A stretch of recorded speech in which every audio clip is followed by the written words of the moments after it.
हमारी फूल सी बच्ची को मार गया। हम ये चाहते हैं कि हमारी तो गोद उजड़ी, हमारी तो बच्ची गई, दूसरों के साथ ऐसा ना हो। हमारा इंसाफ कराया जाए, हमारी उसको सरेआम फांसी दी जाए, उसको सरेआम फांसी दी जाए आगे के लिए। और माँ की गोद ना उजड़े। एक माँ की तो उजड़ गई, उसका तो जो होना था हो गया उसके साथ, दूसरे के साथ ना हो ऐसा। गला भी काटा है उसका।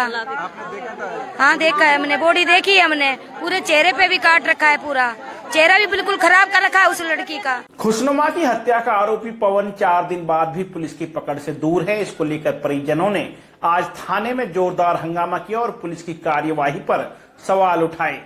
परिजनों का कहना है कि इस मामले में पुलिस का रवैया अब तक ढीला है।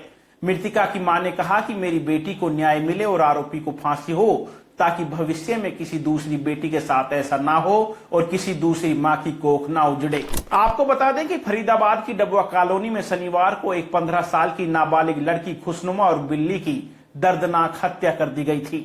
आरोपी पवन ने लड़की पर शादी का दबाव बनाने के बाद चाकू से गला रेत दिया और चेहरे पर वार करके उसकी बड़ी निर्मम तरीके से हत्या कर दी। आपको बता दूं कि जिस जगह यह हत्या हुई वहां पर कई परिवार किराए पर रहते हैं, मगर पवन की करतूत को किसी की भनक तक नहीं लगी। गौर करने वाली बात है कि पवन ने पिछले वर्ष अपने 2 साथियों के साथ मिलकर खुशनुमा का अपहरण किया और उसके साथ गैंग रेप किया था, जिसके चलते उसकी मां की शिकायत पर आरोपी के खिलाफ FIR दर्ज हुई थी और पुलिस ने उसे मेवात इलाके से गिरफ्तार करके नीम का जेल भेज दिया था। लेकिन 9 सितंबर 2024 को वह जेल से छूटकर बाहर आ गया। इसके बाद भी उसने लड़की को धमकियां देना और शादी के लिए दबाव बनाना जारी रखा। बीते शनिवार को पवन ने चाकू लेकर न केवल खुशनुमा और बिल्ली की जान ले ली, बल्कि क्षेत्र में सुरक्षा व्यवस्था और कानून व्यवस्था पर गंभीर सवाल खड़े कर दिए। घटना के बाद पुलिस और फॉरेंसिक टीम ने मौके पर सबूत जुटाए हैं, लेकिन यह घटना नाबालिगों की सुरक्षा, कानून और समाज को सोचने को मजबूर करती है। यह घटना हमारी न्यायिक व्यवस्था की खामियों को उजागर करती है, जहां आरोपी जमानत पर छूटने के बाद दोबारा अपराध करने में सक्षम हो गया। बड़ा सवाल यह है कि पोस्को जैसे एक्ट में अपराधी को इतनी जल्दी जमानत देना कितना उचित है। इस घटना पर सोचिए कि अगर मृतिका अन्य धर्म से होती और हत्यारा मुसलमान होता तो सोशल मीडिया और अन्य गोदी चैनल्स पर अब तक कैसा बवाल मचा होता।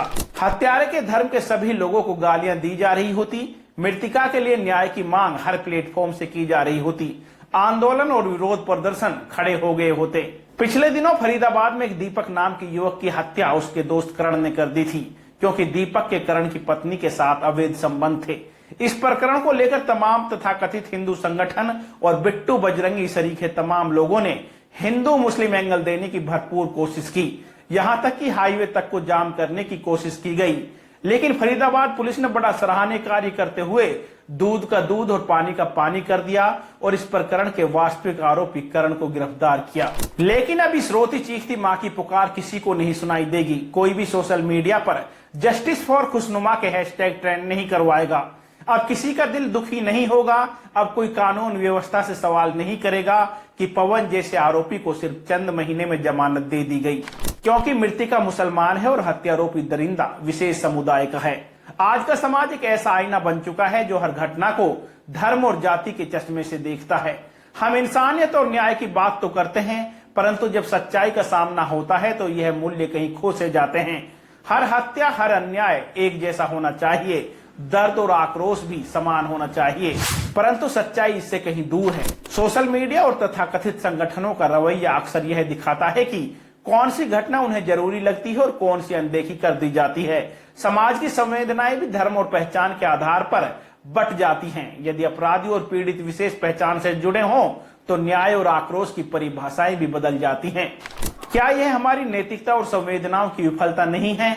हमारी न्याय प्रणाली और समाज दोनों में गहरी खाई है, जहां अपराध की गंभीरता के बजाय अपराधी और पीड़ित की पहचान को तवज्जो दी जाती है। ऐसे में बड़ा सवाल उठता है कि क्या यह दोहरी सोच हमें सही दिशा में ले जा रही है, जब एक समुदाय को दोषी मानकर निशाना बनाया जाता है और दूसरे के लिए चुप्पी साधी जाती है? तो क्या यह हमारे समाज के सामूहिक पतन का संकेत नहीं है? सवाल यह है कि क्या हम इंसानियत को धर्म और जाति के चश्मे से परे देखने में सक्षम हैं? क्या हर पीड़ित को समान न्याय और हर अपराधी को समान दंड दिलाने का साहस हमारे भीतर बचा है, या फिर एक ऐसे समाज का हिस्सा बन गए हैं जहां न्याय भी पहचान के तराजू पर तोला जाता है। दोस्तों, वीडियो में अंत तक बने रहने के लिए आपका बहुत बहुत शुक्रिया। हो सके तो इसे शेयर अवश्य कर दें और एक बार अपने मन में चिंतन जरूर करें।